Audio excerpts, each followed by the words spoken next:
All right, I'm just going to go. Hello, everyone. Welcome. Thank you for being here. How's the conference going so far? I missed out in the morning. Good quality? I see a couple of thumbs up. People nodding. The free coffee helps, right? Good job, Tyler. So I'm here to talk to you today about measuring efficacy of real-time intrusion detection systems. So what does that really mean? So I'm here to talk to you today about measuring the efficacy of real-time intrusion detection systems. So what does that really mean? IDS is actually not a new technology, right? People here have heard of Snort, and I could do a quick Wikipedia, but I'll leave it up for somebody here in the audience to do that. But it's been around for a while. I want to say since at least the late 90s, early 2000s. HoneyNet project has been around for a while too. And so those two specific domains are all about looking at network traffic, right? What's going on in the network. And obviously that matters to us because we have information systems that we need to protect. We live in an increasingly connected world. It seems like it took a while for news media to catch on, and a lot of people usually reference Target or even Sony. But since some of those major attacks happen on name brand stores that we take advantage of every day through commerce, it seems like every couple days on the news, whether it's Reddit, the Register, even the Guardian, New York Times, Wall Street Journal, you name it, some venue out there is covering some sort of cyber attack. And nowadays, folks don't even go to media outlets for the insider information or to get notified quickly. They go to Twitter, right? And we follow folks in the field. One person I happen to follow called Malware Unicorn was recently listed as one of the InfoSec professionals to follow. And the reason why I follow her on Twitter was one of her tweets was, hey, on a long flight home, I created a packet analysis coding in Python on a plane. So these are the people that are actually leading the field, right? And these are the people to pay attention to. And why is that? Because these technologies that have been around for a little while may not necessarily be keeping up to date with the evolution of attacks. Why is that? Data. Everyone's heard the term of big data before. And what does it mean? Data is context-based, right? So in other words, the value of the information you have from the data depends on how you look at it and what's important for you. And of course, how you analyze it. And so we're going to talk a little bit about that today and the application of machine learning techniques to data to better detect, analyze, and ultimately prevent network-based attacks.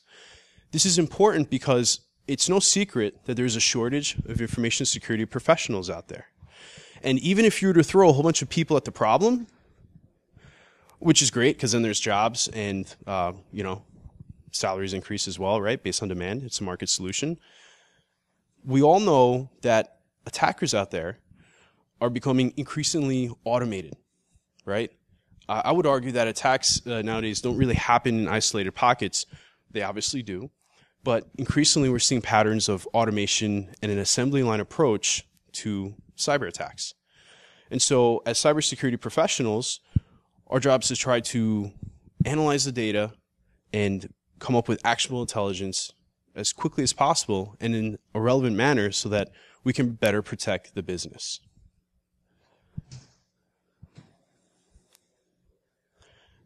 So a little bit about myself. I do not consider myself to be a programmer, though I'm familiar with scripting technologies. My bread and butter is to be presented with a business problem and then solve it. I'm that guy that figures stuff out. How many of you in here is that person?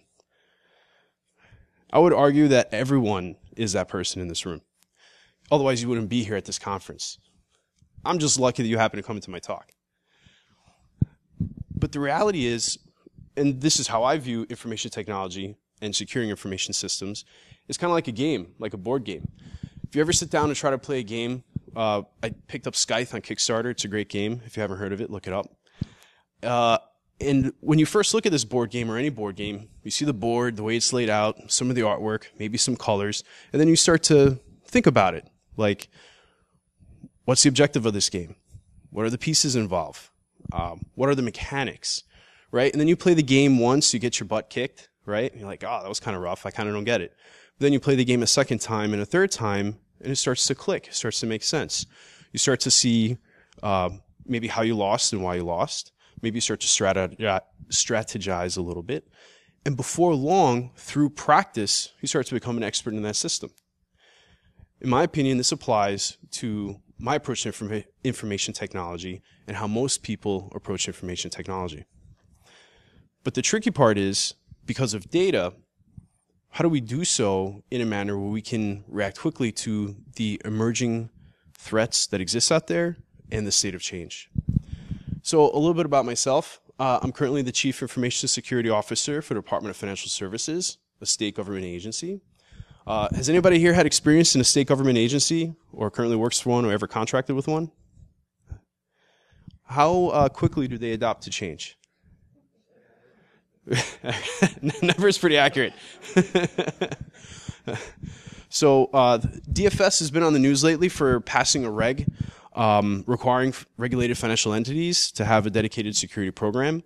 And one thing that they realize is that the House needs to have one as well. And so that's what I got hired to do. And so being that they're a government agency, they're not in the forefront of security and not actively looking at products out there and the trends about what's happening. And so with 16 years of IT experience, 10 years in InfoSec, for a number of local companies, it's only recently that I went to New York City, I've had my finger on the pulse. And so when I was at University of Albany, I applied for the PhD program, and I had a very specific research idea in mind. And this presentation and paper that I wrote is about this research idea. So a little bit of background.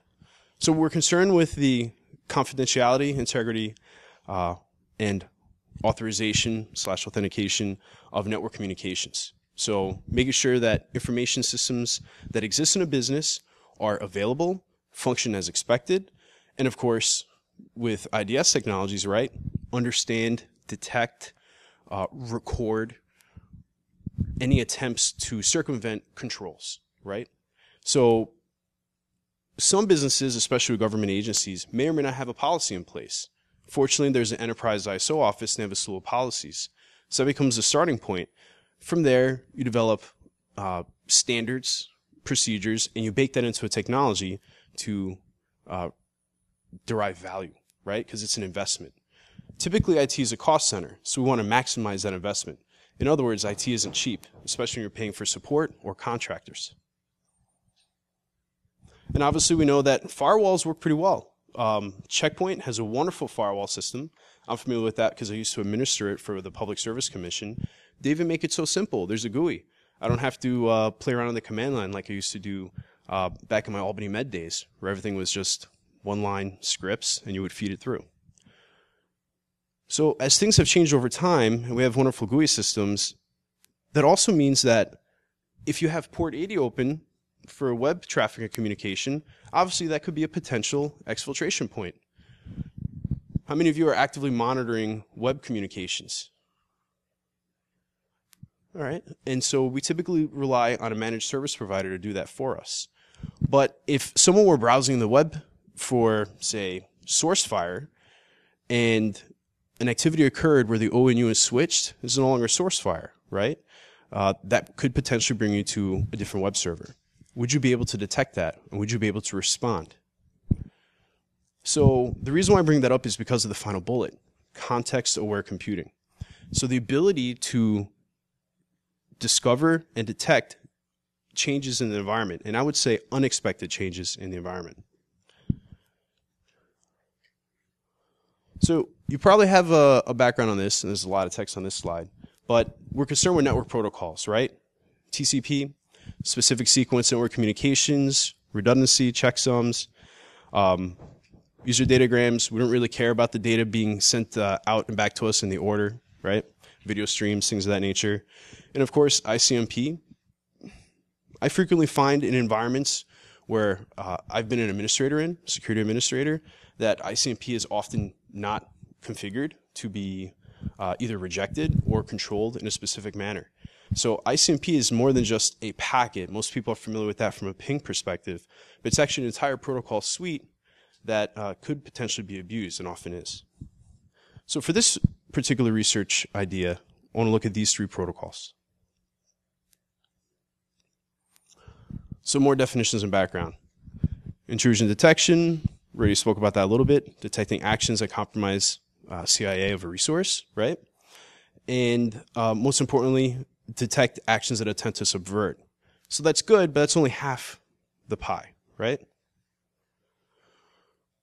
And so let me know if this scenario is familiar. You're at a company, and they know that having IDS be able to detect stuff on a network is a great idea. So they go through a list of vendors, right? And maybe they're going through several vendors and have some interesting demos and dog and pony shows.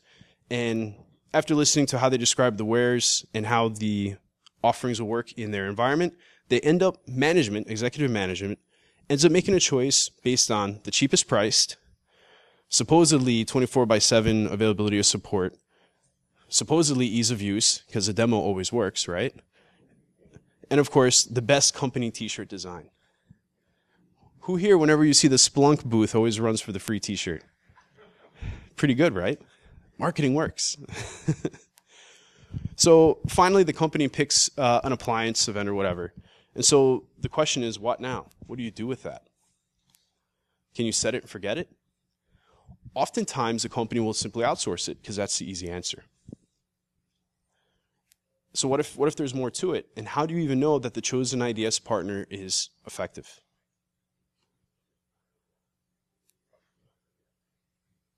So 4 main areas that I have found in my personal work experience tend to be overlooked. So a policy that actually dictates effective monitoring and response. So are you actively looking at the traffic? What do you do when you see something interesting? How do you prioritize that and respond appropriately? Is there a definition of an incident? And once that threshold has been reached, how do you act on that? Assuming that you've defined what an incident is and are taking steps to handle it, what's the forensic analysis and data retention? How's it being handled? And of course, reporting. How useful is the information, right? Are you just simply getting an alert in a mailbox? No joke. I used to work at a company that I was added to a mailbox, and I would always get alerts that a system was down. And I was like, wow, this seems like a big deal. And I would look around the room. I'm like, why aren't the systems people running around like chickens with their head cut off? It was actually really puzzling. So I simply asked a question. Like, oh yeah, it does that. What do you mean it does that? Yeah, our server monitoring just kind of sends out pings and like, whatever. So I'm like, so how do you know if it's real or not? Well, if the users call and complain. Literally, that was their answer. I won't disclose who I was working for when that happened, but that's a true story. So why did it go that way? It turns out that they didn't train their people. So there wasn't people dedicated to actually tuning the appliance.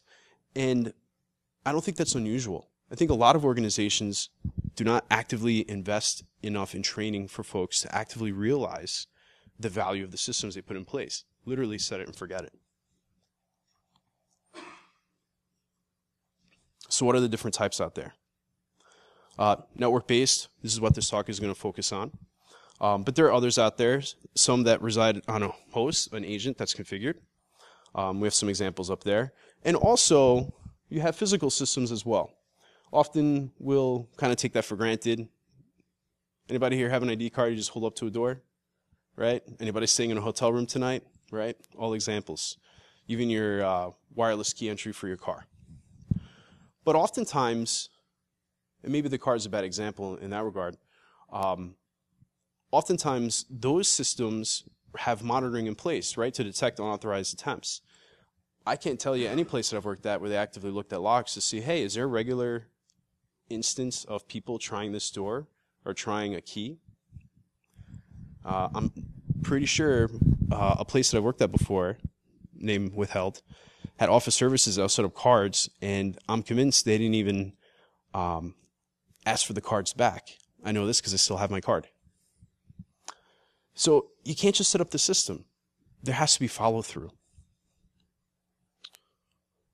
So what's the next step beyond detection? Obviously prevention. So if we're talking about network-based attacks and network-based intrusion detection. The next step would be intrusion prevention. So, hey, we detected an attempt at an intrusion or compromise. Let's prevent it from actually affecting the host. And of course, log it.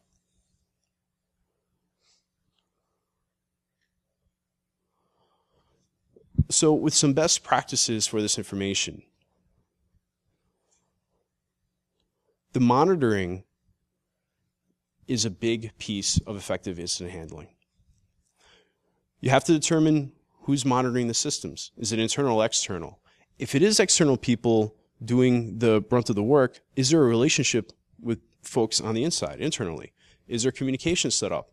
Are emails being sent but being ignored? And of course, what will you do once you get the alert?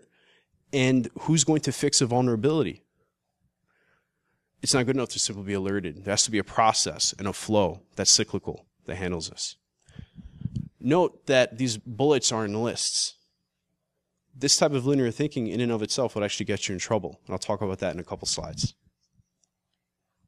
And unfortunately, that's where the buck stops. Because why bother detecting an attack in the first place if there's not going to be anything done about it?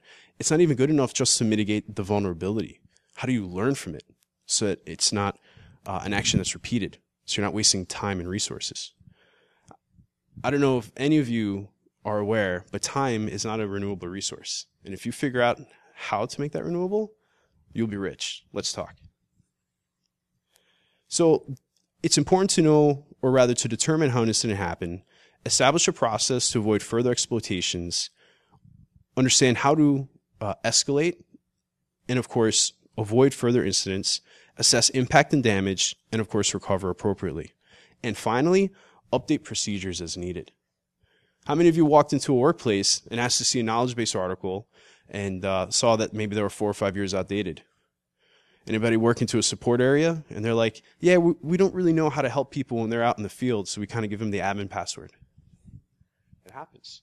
And so if that happens, how do you effectively detect if someone's doing privilege escalation, or if a regular end user is logging into a local machine and abusing it?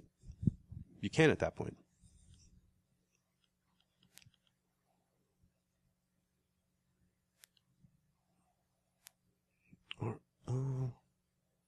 Okay, good.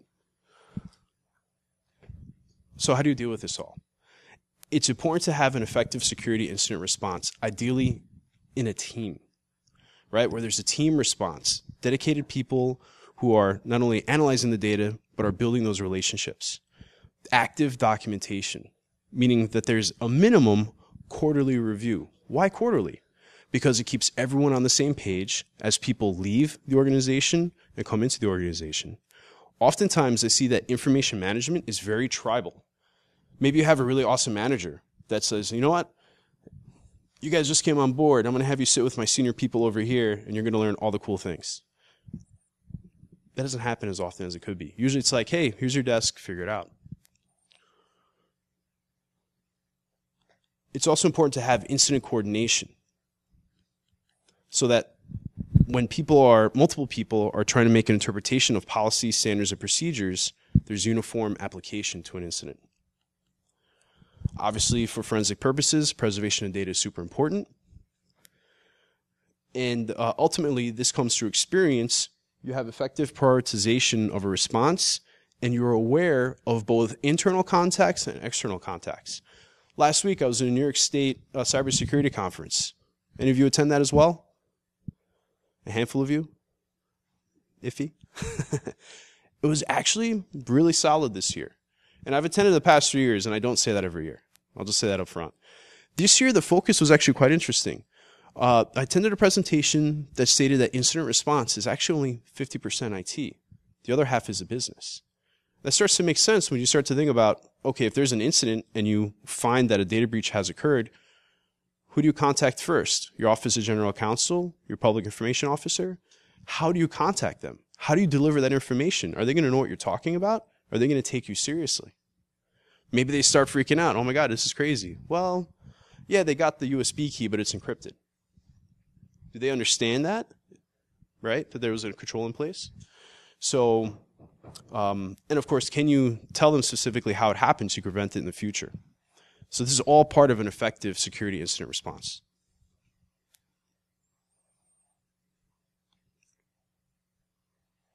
So let's get a little bit more, so that's pretty much all background. Let's get a little bit more into the nuts and the bolts here. So there's two main detection techniques.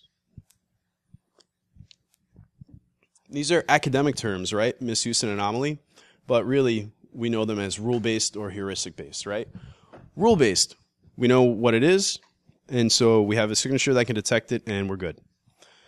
Antivirus software works that way. Auto updates all the time. Anomaly-based isn't quite machine learning. It's just looking at patterns of behavior, right? Like, okay, given a set of executables on your machine, is one example, let's detect for buffer overflows, right? If data is being inserted before or after a boundary, right? That's not a machine learning technique, but it's a heuristic looking at behavior. So those are the two main technologies. They've actually been around for a while. But the interesting thing is they depend largely on the people who are developing those technologies. There's no substitute for the human mind, but recall that early on in this presentation, one of the problems that we have is a lack of trained cybersecurity personnel, and that need is only going to continue to grow.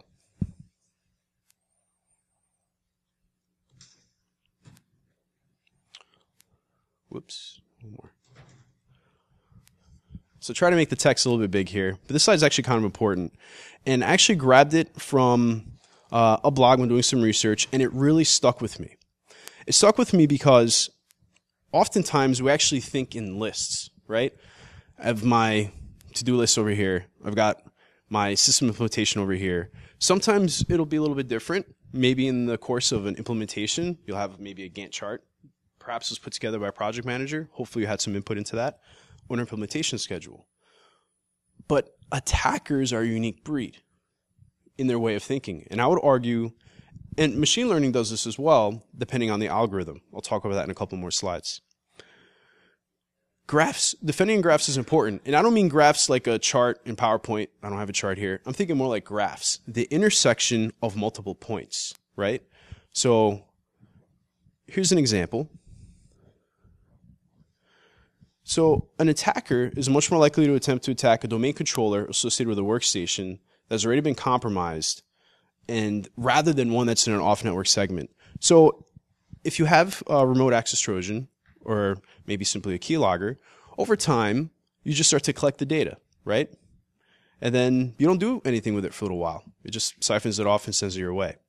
But then an attacker will start to look at that data and will look for the interesting nuggets, right? An even better example, or simpler example, is if you have perhaps a single terminal server with hundreds of users. A terminal server in and of itself isn't going to give you a ton of access in the network. But if you start to be able to record and actively collect credentials on that terminal server, you have a gold mine. All it takes is one privileged account, and you're good to go. And so that's not a new situation, right? Because they're just simply sitting and waiting and then leveraging privilege escalation to go to the next step. But the reason why it's important to make this point is attackers don't initially know what they're going for. I mean, they know what their end goal is, right? To compromise the network, siphon the data, perhaps sell in the black market, or embarrass the company you're working for whatever reason. Bragging rights, hacktivism, you name it. But the reality is they're looking for any opportunity. They don't have a list of prioritization. Right? They're just going to try some things out and see what works. But they're very disciplined in that approach. So they're not random.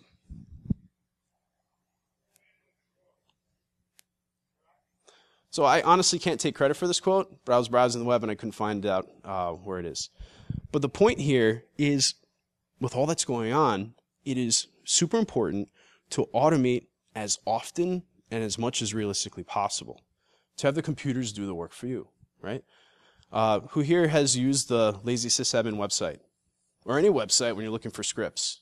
Bash, PowerShell. I feel like if you have some sysadmin experience, your hand's going to go up. Even if it's a little bit like this. Feel free to grab coffee. It's free. But I wanted to make this point because oftentimes an organization, executives who don't have a mind for this stuff, and I'm not saying that to be insulting, I'm saying that their priority is somewhere else in the business, right? So it's up to ourselves as technical professionals, whether we're the consultants ourselves or working in that shop, to make this point, that it's worth the investment and worth tuning that investment so that we realize that value.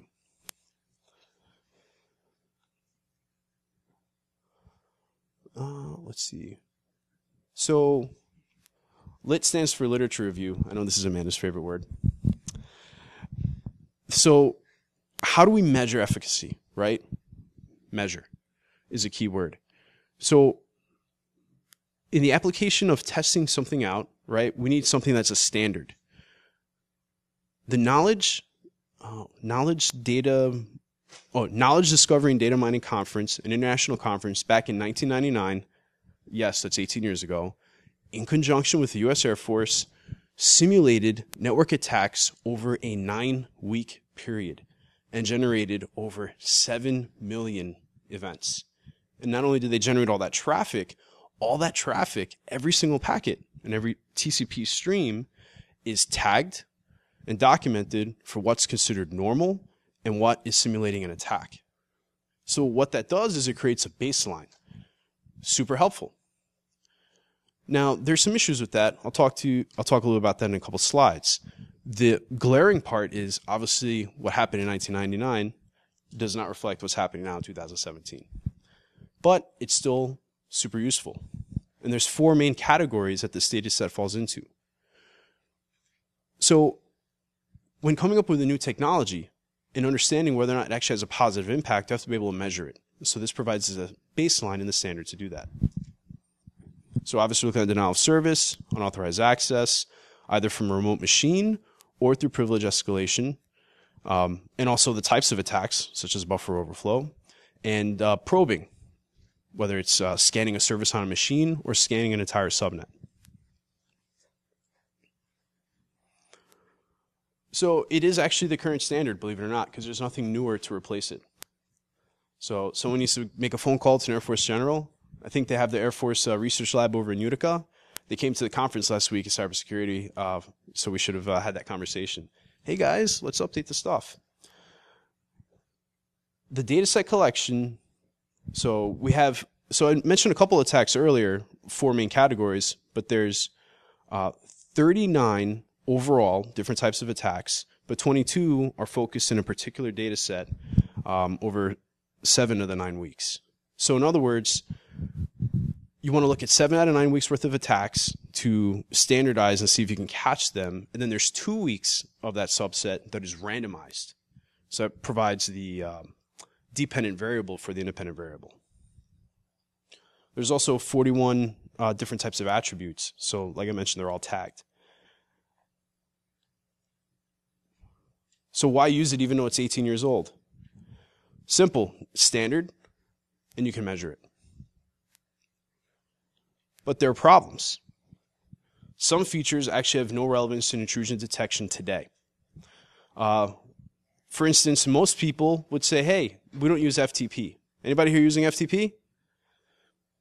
Maybe you are. It's all right. You don't have to out yourself if you don't want to say that. But most people are probably using SCP or SFTP. That's my point. Anybody using Telnet? I hope not, because New York State Enterprise Information Security Office said if Telnet was enabled on Cisco equipment, even though they had a patch out, you were vulnerable to an attack last month. But you shouldn't have Telnet available anyway, right? Because everything happens in plain text. But you guys already know this. So my point is some of this information is included in that data set that we would just say, you know what? We have a policy in place. No Telnet in our environment. No FTP in our environment. Everything's using either a secure channel, certificates, IPsec, whatever. And of course, some of the features that they have there, like number of file creation operations. You probably don't care that a file is being created, right? What you care about is to detect that unauthorized intrusion before a file was created, whether that's an executable being unloaded or data being accessed or whatever. And also, some features have grown in sophistication and aren't being used anymore. So apparently they featured a piece of malware called Where's master? W-A-R-E-Z. And where's client? I can't think of anything in the recent past that has featured that type of exploit. Can you? Obviously, some of the problems with something 18 years old. So it would benefit from a serious update. Also, Nmap. So they actually have Nmap scans. So Nmap was being used in this data set in 1999. Give it up for Nmap. And I don't know if you saw that on Twitter. They recently updated it in time for the Summer of Code, right? And they were proud of themselves because it was in time for DEF CON. So people can play around with it. I love Nmap. And what wasn't around in 1999 that is now is Nmap's TCP/IP fingerprinting technologies and techniques, which have been around for a while, but not 18 years ago. And of course, the Nmap scripting engine.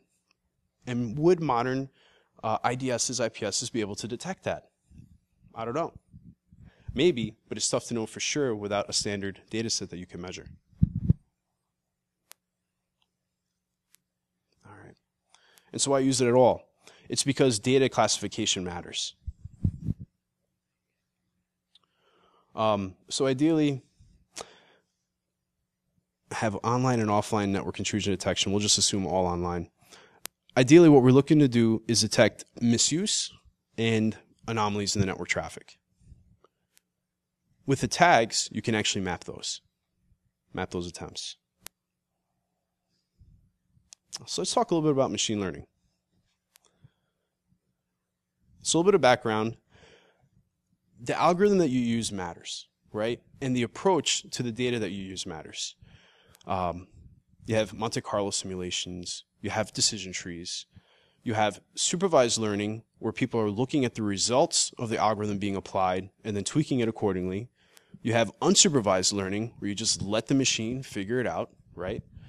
And good real-world examples are, anybody watch any YouTube videos of Google's DeepMind project beating a Go champion, I think in the past 3 months? It was a young Chinese person, I think he's 19 years old, I forget his name. And he was expected to win, and that didn't happen. And notice this trend over time, right? In the late 90s, it was IBM's Deep Blue that won chess, right? And I forget the number of combinations of moves in chess. It's something like in the order of millions. But I know Go is literally an order of billions, so infinitely more complex than chess. And so in our lifetime, this is actually an important point. In our lifetime, they did not expect artificial intelligence to master a game like Go. But that happened. And that happened 2 years ago when they were proving it out, and it happened more recently, I think in January of this year, with the Go champion. So there's a benefit here. There's a huge benefit here to understand what's going on in the network and prevent the bad guys from getting in. So here's an example of one technique called information gain. I have this example because this is the one that I want to start with. There's a reason why. The data doesn't decrease over time. It increases all day, every day. Not so oversimplification, but there's actually a mathematical formula. Do you guys remember? Because you were in the class B4412 last fall. Ethernet, right? So if you were to scan or retain data from a 100 megabit port for 30 days, how many gigs of space did you need? Do you remember? I don't. I should have looked at my notes before that. And that's one. Well, I think one port is in the neighborhood of gigabytes, but an entire network is in the neighborhood of terabytes. So if you're, and that's not even a large network, we're talking probably small to mid-sized business. If they were to retain just 30 days of network data, they would literally need terabytes of free space today. It's the example that I don't remember off the top of my head comes from the Network Security Onion book published by No Starch Press. Highly recommend that book. It's awesome. And it actually gives you a great introduction to IDS IPS technology because the distribution, Network Security Onion, is free. And not only can you set it up in a lab environment, but I encourage you to play with it because it has Python baked into it. You can apply machine learning techniques, and you can also set up sensors on the network and forward it to a central server. So it's a free plug for that book. but it's worth your time to check it out if you haven't been exposed to it before. And so the reason for this particular algorithm is to look at data over time as the information set increases and continually look at patterns. So the goal is to determine how relevant each network feature, network communication, network port is when used in conjunction with data classification. So that implies that you would actually set a series of rules, kind of like, okay, we know this is going to be okay. We're okay with web traffic out on port 80 as one example. So note, it's not a substitute for web filtering. But the goal is to determine, okay, we know we see web traffic being browsed from our end user network, but maybe one day the system will catch web surfing traffic or an attempt to connect to a domain over port 80 from a server that hasn't done so before in the past 30 days. So as a best practice, a system admin shouldn't be browsing the web from an application server. That could happen. Maybe he forgot between the remote sessions, or maybe it's an attempt at a compromise. Who knows? An IDS system today may not actually catch that unless you were to build some sort of rule in place to do it specifically. Here, what I'm advocating for is that the technology learns and says, this is abnormal behavior. I haven't seen this before. Snag it and alert. As you build confidence with the system, you flip the switch to prevent. And so we take what was created with the KDD set and build your own template for a list of attacks and apply the machine learning techniques to the data classification. And so I framed this in the form of a research question because, like I started this presentation before, this is an idea for my PhD, which I suspended to get this wonderful job opportunity in New York City, but I hope to continue one day. So given the model for information gain, can we determine the efficacy today using the KDD-99 set, and can we apply it in the future? And so I'm looking at 3 different methods. Can we detect the DDoS attack? Can we detect standard usage of the Metasploit framework, right, using modern day vulnerabilities, because we know that using data from 18 years ago might give us a baseline but is inadequate. And ultimately, can we look at 12 different variables in a packet header and determine if techniques are being used that abuse the network, whether it's firewalking, whether it's port scanning, things of that nature. And of course, there's certain key metrics to look for because we've got to make sure that not only is it effective in analyzing data, but that the system is reliable. So looking at things such as network performance, whether or not it's dropping packets, CPU and memory utilization, things of that nature. There's no point designing a system that isn't reliable. And so for those of you that spend a lot of time doing data analysis, TCP dumps, things of that nature, this isn't new for you. But this is a visualization of a packet and each of the components as they're built. And so ideally the system would look for each one. And that's possible because at least with the IP protocol suite, TCP, UDP, and ICMP, thanks to the RFCs that exist out there, everything is standardized. How do we go from a communication here over to France? Well, we can do that because the network communication follows a standard, right? The ISO reference model, things of that nature in the RFC. Anybody here actually read any of the RFCs? Handful of you. I would expect this row to raise their hands because it was assigned reading in fall. Anyone want to take a guess the year that TCP was released as a standard? Excuse me? 1984? I actually don't know the answer off my head, but I know it was in the early 80s.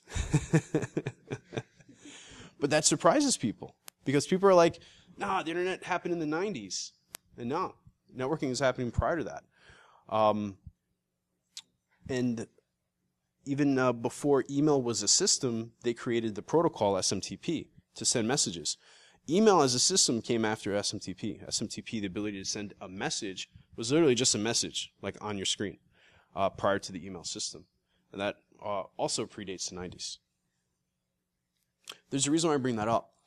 I encourage you to do it. It's freely available. It's actually just text files. There's a library out there that IETF publishes. Take a look at some of these RFCs. There's some good technical information in there. And the reason why I mention that is because in those RFCs are rules for how data communications occur. So if you know the rules of a system, right, going back to the game mentality, what can you do? You can start to maybe play with those rules, right? Maybe see where things can be meant. Maybe see how a system expects a communication to arrive and how a system expects to receive it, and of course how it expects to send it. And that's how you manipulate it, right? So anybody knows that, well, I shouldn't take that for granted. I'll take a step back. Who here has ever used a command line to send an email message and actually type the SMTP commands? A couple hands. Cool. I remember when I first did that, it actually kind of blew my mind away because I took for granted the fact that I would use an email client, a piece of software that did it for me automatically.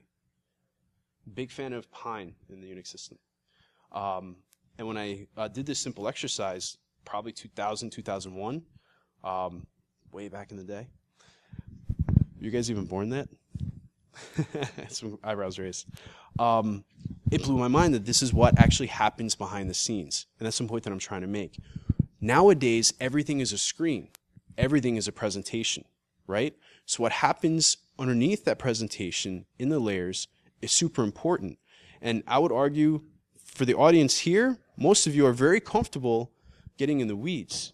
But I think as newer generations of InfoSec professionals come up through the ranks, it's increasingly important to encourage them to have that kind of exposure, right? So being that this is a hacker conference, any of you visiting the hacking lab today? Today or tomorrow? All right, I see a couple hands. I'll be honest, I expected a couple more hands to come up. If you didn't have a plan to go there, go there. And just ask somebody, have a conversation. Hey, mind if I check out what you're doing over here? And just see how they're manipulating the data in the command line.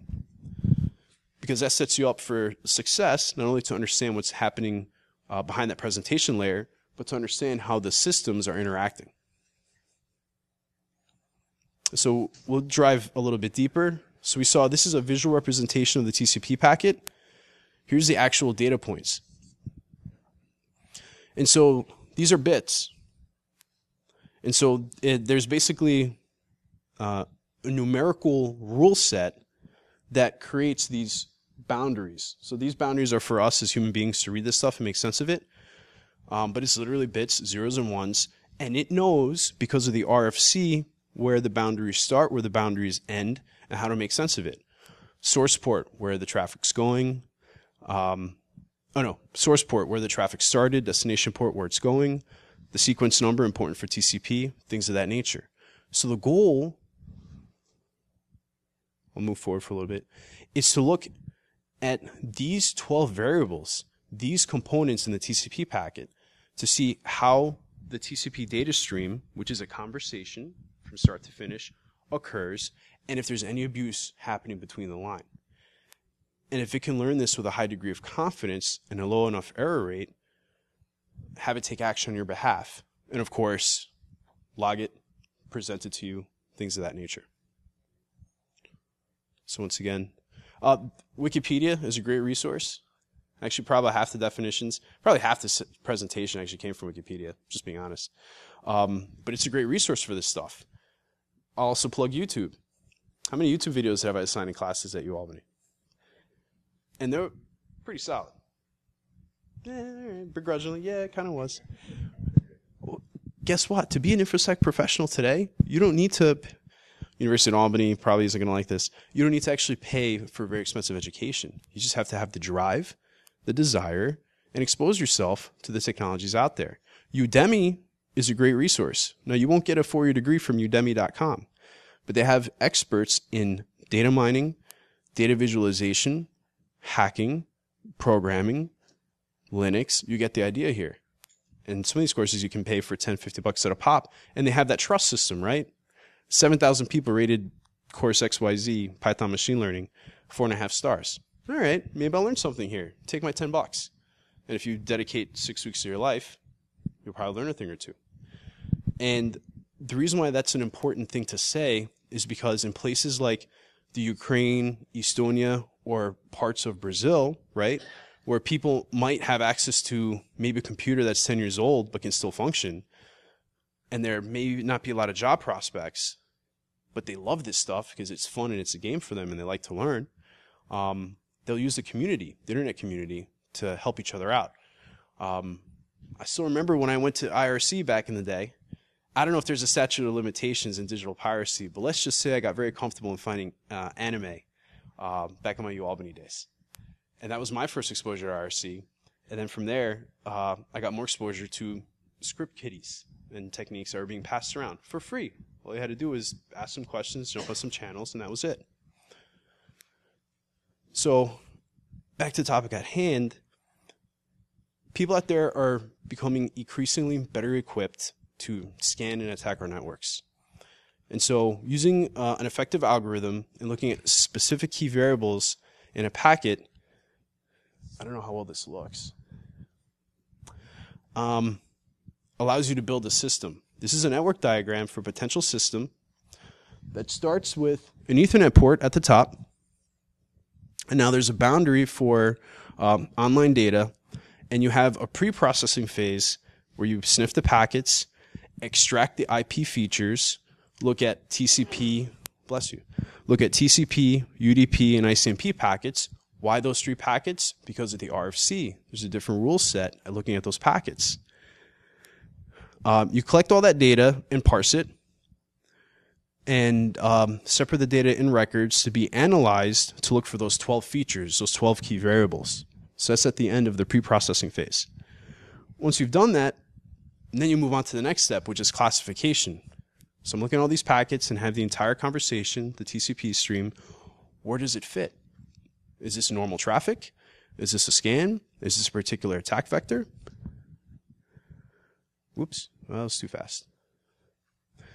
I try to scroll down and it just advances the slides.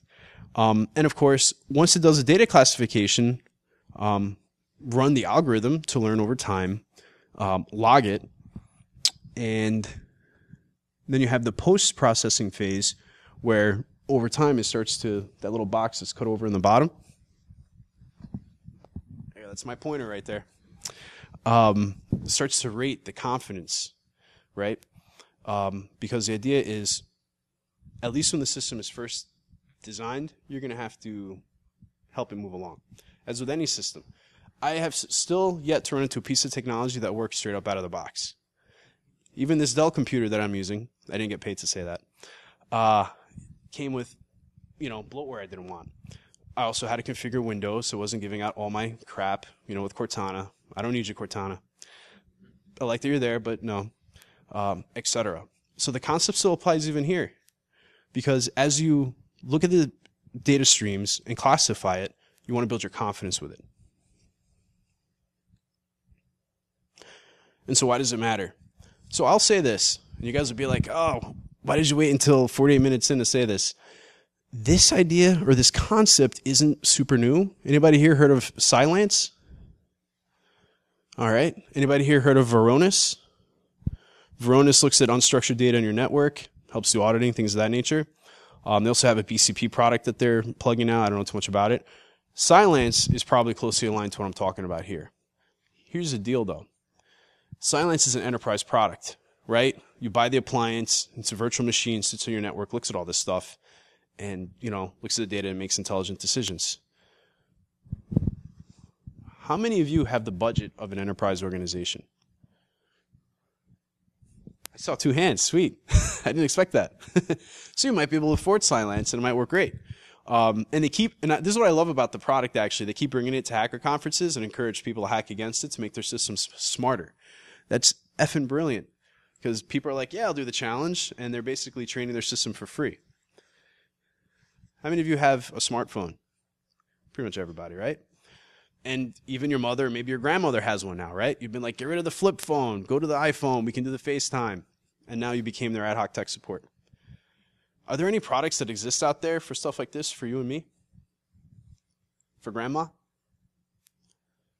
Who might fall for that phishing email or that website that says, hey, pay your NIMO bill for $250, and if you don't, I'm going to cut it off.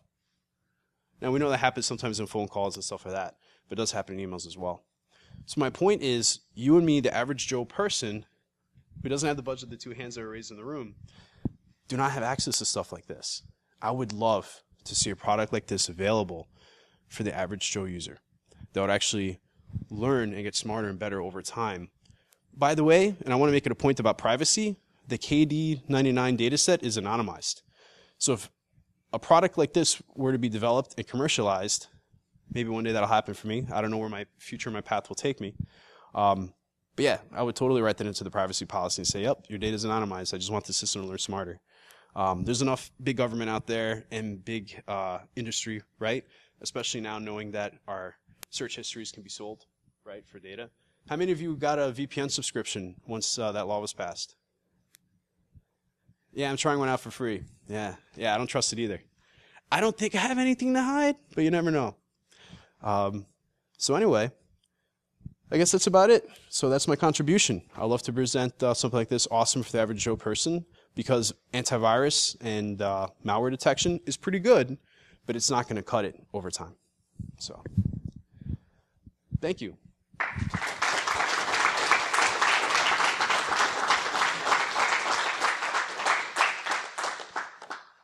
And I'm sorry if I bored you in the first half, but I always like to start with definitions and a build-up to get to, you know, the meat. I don't want to lose anybody in the process. Any questions? For cloud native enterprise workloads that are based on microservices, do you find that any off-the-shelf AI can help when somebody's in firewall exploit, or would be typically a custom engagement to build a solution? That's a great question.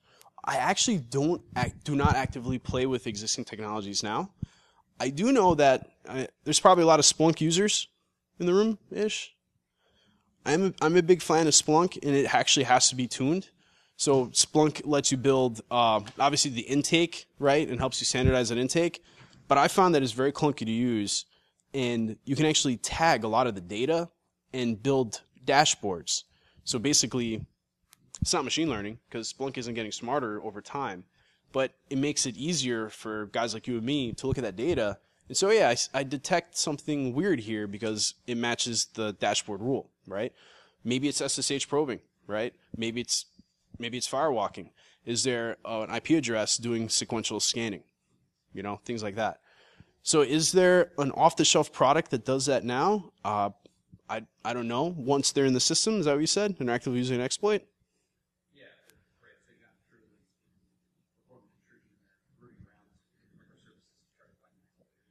Huh. Then I would say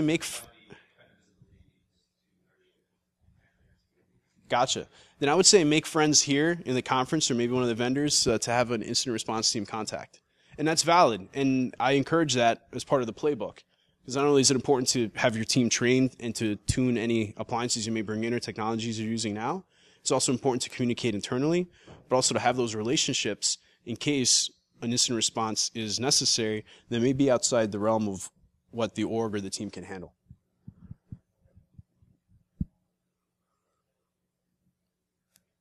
And I hear Verizon has a pretty good team. They only put out that report once a year. So, any other questions or even comments? I wish I had something to offer you like free beer or ice cream, but once again, there's free coffee. Everyone, thanks for your time. I appreciate you being here. This is great.